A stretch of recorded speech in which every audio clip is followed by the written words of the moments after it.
Hi friends, कैसे हैं आप लोग। आज कुछ दिनों के बाद फिर मैं आप लोगों के सामने उपस्थित हुआ हूँ। हुआ यूँ था कि कुछ टेक्निकल प्रॉब्लम था, इस वजह से वीडियो अपलोड नहीं हो रहा था। बहुत सारे विद्यार्थी कह रहे थे अब सर वीडियो नहीं आएगा क्या, तो लोगों को मैंने जवाब भी दिया कमेंट में, तो वीडियो आएगा। इसके पहले मैंने आप लोगों को इकोनॉमिक्स के वीडियो बनाए दिए थे। इकोनॉमिक्स के बहुत सारे क्वेश्चन उपलब्ध कराए थे, और जो क्वेश्चन उपलब्ध कराए वो क्वेश्चन को अगर ध्यान से आप देखिएगा पढ़िएगा तो वही क्वेश्चन से एग्जाम में आएंगे और तो उससे आप एग्जाम अच्छा से दे पाइएगा। आज मैं आप लोगों को पोल साइंस यानी पॉलिटिकल साइंस का क्वेश्चंस दे रहा हूँ, ऐसे ध्यान से देखिएगा। और हाँ, वीडियो को अगर लाइक नहीं किए हैं, शेयर सब्सक्राइब नहीं किए हैं तो सब्सक्राइब कर ले और नोटिफिकेशन को भी ऑन कर ले। इससे यह फायदा होगा कि जो भी वीडियो अपलोड होगी उसका नोटिफिकेशन आपको मिल जाएगा और आप उसे आसानी से देख सकते हैं। और अपने दोस्तों को भी शेयर कीजिएगा। और हाँ, उन लोगों को, उन विद्यार्थियों से मैं कहना चाहूँगा जिन्होंने, जो कि नए व्यूअर हैं, जो नए व्यूअर हैं वो वीडियो पहले देख लीजिए। अगर ये अच्छा लगे आपको तब लास्ट में जाकर के आप सब्सक्राइब कीजिएगा। चलिए ज़्यादा समय न लेते हुए शुरू करते हैं क्लास। तो ये BA part 2 subsidiary paper political science का पेपर 2 का क्वेश्चन है। देखते हैं, पहला क्वेश्चन है, ब्रिटेन की शासन पद्धति में प्रधानमंत्री का पद किस पर निर्भर है। ब्रिटेन की जो शासन पद्धति है उसमें प्रधानमंत्री का पद किस पर निर्भर है, तो वहाँ है निर्भर परंपरा पर। किस पर, तो परंपरा पर।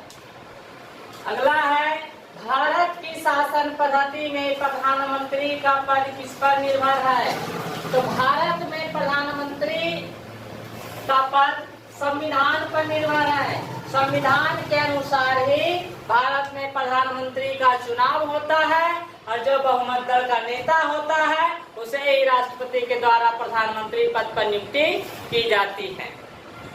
समझ गए ना। तो भारत में बहुदलीय पद्धति है, और बहुदलीय पद्धति होने के कारण यहाँ चुनाव होता है, और चुनाव के बाद जो बहुमत दल का नेता होता है, जिसकी जीत होती है, वही प्रधानमंत्री बनता है। तो संविधान पर डिपेंड करता है भारत में प्रधानमंत्री का पद। किसी राष्ट्र का वास्तविक शासक कौन होता है, हाँ कहता है किसी राष्ट्र का वास्तविक शासक कौन होता है, तो वो है प्रधानमंत्री। कुछ राष्ट्रों को अगर छोड़ दिया जाए तो लगभग सभी राष्ट्रों का वास्तविक शासक प्रधानमंत्री ही होता है। और बड़े लोकतांत्रिक देश है वहाँ तो निश्चित तौर से प्रधानमंत्री ही शासक होता है। नेक्स्ट क्वेश्चन, भारत में प्रधानमंत्री की नियुक्ति किस धारा के अंतर्गत होती है। हाँ, बहुत ही अच्छा क्वेश्चन है।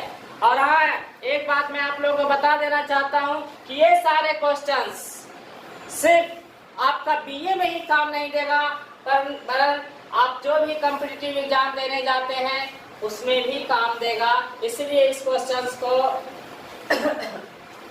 से ये जरूरी ना समझे कि ये क्वेश्चन सिर्फ उन्हीं के लिए है जो BA का एग्जाम दे रहे हैं। नहीं, ये सभी के लिए है।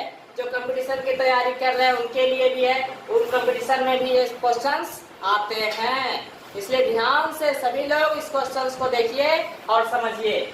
देखिए, कहता है कि भारत में प्रधानमंत्री की नियुक्ति किस धारा के अंतर्गत होती है, तो धारा 75 के तहत प्रधानमंत्री की नियुक्ति होती है। भारत में प्रधानमंत्री की नियुक्ति कौन करता है, तो भारत में प्रधानमंत्री की नियुक्ति राष्ट्रपति करता है। हाँ, और राष्ट्रपति उसी को प्रधानमंत्री पद की नियुक्ति करता है, प्रधानमंत्री बनाता है जो बहुमत दल का नेता होता है। ये नहीं कि किसी और को, किसी भी व्यक्ति को प्रधानमंत्री बना सकता है, ऐसा अधिकार राष्ट्रपति को नहीं है। सिर्फ बहुमत दल के नेता को ही वो प्रधानमंत्री बना सकता है। नेक्स्ट क्वेश्चन, 1946 ईस्वी में प्रधानमंत्री पद के कितने दावेदार थे? 1946 ईस्वी में प्रधानमंत्री पद के कितने दावेदार थे? तो 1946 ईस्वी में प्रधानमंत्री पद के 2 दावेदार थे। एक थे पंडित जवाहरलाल नेहरू और दूसरे थे सरदार वल्लभ भाई पटेल। हाँ, 1946 में प्रधानमंत्री पद के 2 दावेदार थे, एक थे पंडित जवाहरलाल नेहरू और सरदार पटेल। परंतु गांधी जी का आशीर्वाद नेहरू जी के साथ था, अगर नेहरू ही प्रधानमंत्री बने। देखिए, भारत के प्रथम प्रधानमंत्री कौन बने थे? तो पंडित जवाहरलाल नेहरू। भारत के प्रथम प्रधानमंत्री कौन बने? पंडित जवाहरलाल नेहरू। नेक्स्ट क्वेश्चन है, लाल बहादुर शास्त्री भारत के प्रधानमंत्री कब बने? लाल बहादुर शास्त्री भारत के प्रधानमंत्री 9 जून 1964 ईस्वी को बने थे। याद रखिएगा, लाल बहादुर शास्त्री भारत के प्रधानमंत्री कब बने? तो 9 जून 1964। 1966 ईस्वी में भारत के प्रधानमंत्री कौन थे? 1966 में भारत के प्रधानमंत्री कौन बने? यानी कि 64 से लेकर 66 तक लाल बहादुर शास्त्री जी रहे और 66 में जो है ना चुनाव हुआ और प्रधानमंत्री बने श्रीमती इंदिरा गांधी। भारत के प्रथम महिला प्रधानमंत्री वही श्रीमती इंदिरा गांधी। कोई भी क्वेश्चंस में कोई डाउट नहीं होनी चाहिए। ध्यान से देखिएगा, वीडियो को स्किप मत कीजिएगा, छोड़ के बीच में नहीं जाइएगा, नहीं तो समझ में नहीं आएगा। पूरे वीडियो को देखिए। देखिए, जनता पार्टी कब बहुमत में आया? पहले कांग्रेस बहुमत में था, लेकिन ऐसी भी घटना घटी भारतीय इतिहास में कि पहली बार गैर कांग्रेसी सरकार की सत्ता इंडिया में आई।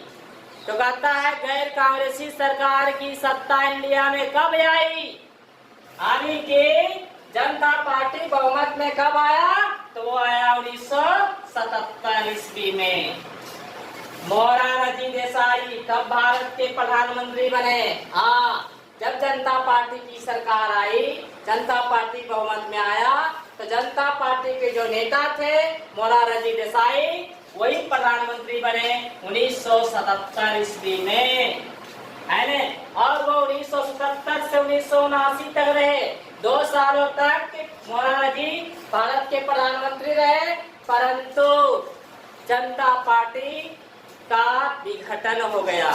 विघटन के फलस्वरूप फिर से चुनाव हो गया और चुनाव होने के कारण दूसरा नेता के प्रधानमंत्री बने। देखिए, कहता चौधरी चरण सिंह भारत के प्रधानमंत्री कब नियुक्त हुए? चौधरी चरण सिंह भारत के प्रधानमंत्री 28 जुलाई 1979 ईस्वी को नियुक्त हुए। अगला क्वेश्चन है, 1980 में भारत के प्रधानमंत्री कौन बने? 1980 में पुनः चुनाव हुआ और उस समय भारत के प्रधानमंत्री श्रीमती इंदिरा गांधी बने, क्योंकि मध्यावधि चुनाव हो गया था। क्योंकि चौधरी चरण सिंह को बहुमत नहीं, विश्वास नहीं मिल पाया था, विश्वास मत नहीं प्राप्त कर पाए थे। इस वजह से मध्यावधि चुनाव कराना पड़ा और इंदिरा गांधी प्रधानमंत्री बने। इंदिरा गांधी की हत्या कब हुई? हाँ, इसके बाद 31 अक्टूबर 1984 ईस्वी को इंदिरा गांधी की निर्मम हत्या कर दी गई उग्रवादियों के द्वारा। तो 84 में भारत के प्रधानमंत्री कब बने? इंदिरा गांधी के बाद। तो 1984 में भारत के प्रधानमंत्री राजीव गांधी बने। उस समय राष्ट्रपति ज्ञानी जैल सिंह थे, उन्होंने ही इनको नियुक्त किया था भारत के प्रधानमंत्री के पद पर।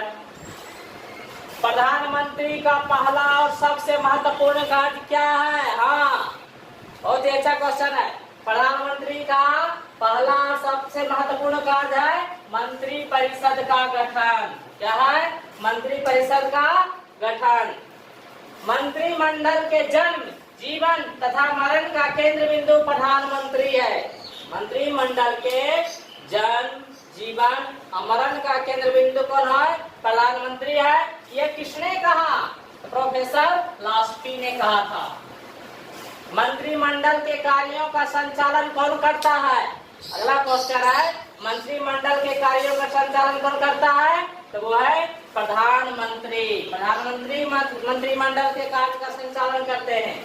नेक्स्ट क्वेश्चन है, मंत्रिमंडल का पथ प्रदर्शक कौन होता है? तो मंत्रिमंडल का पथ प्रदर्शक प्रधानमंत्री है। ठीक, मंत्रिमंडल का पथ प्रदर्शक प्रधानमंत्री होता। तो फ्रेंड्स, ये सारे क्वेश्चंस बीए पार्ट 2 के थे, जो कि पॉलिटिकल साइंस सब्सिडी पेपर के हैं। ये सब मुंगेर यूनिवर्सिटी के अंतर्गत का क्वेश्चंस है। आप लोग इसे ध्यान से देखिएगा तो एग्जाम में अच्छा से लिख के आइएगा। हाँ, और ध्यान से देखिएगा तब, अगर ध्यान से नहीं देखिएगा, ध्यान नहीं दीजिएगा तब नहीं, इसलिए ध्यान से देखना है। और हाँ, एक बात मैं आप लोगों से कहना चाहता हूँ कि आप लोग वीडियो देखते हैं, कमेंट भी करते हैं, अच्छा भी लगता है, वीडियो अच्छा भी लगता है आप लोगों को, काम भी आता है एग्जाम में, और इससे देखकर एग्जाम में अच्छे नंबर भी आते हैं। तो इसे सब्सक्राइब जरूर कीजिए। अगर आप सब्सक्राइब कीजिएगा, सब्सक्राइबर बढ़ेगा तो मेरा मनोबल भी बढ़ेगा कि चलो भाई सब्सक्राइब कर रहा है लोग, और जब मनोबल बढ़ेगा तो इससे अच्छा और भी चीजों का वीडियो मैं आप लोगों के पास उपलब्ध कराता रहूंगा। BPSC, NTPC, railway, TT, bank, SSC, CGL, बहुत सारे कॉम्पिटिटिव एग्जाम हैं, उन सारे एग्जाम्स का वीडियो मैं आप लोगों को उपलब्ध कराऊंगा। उन सब चीज़ों की पढ़ाई होगी, और हाँ, लाइव पढ़ाई भी होगी। जिन्हें लाइव पढ़ना है, प्रतिदिन लाइव पढ़ना है, उसकी भी व्यवस्था की जाएगी। लेकिन सबसे पहले है कि आप सब्सक्राइबर बढ़ाइए। अगर सब्सक्राइबर बढ़ेगा तब आगे व्यवस्था हो पाएगी। अगर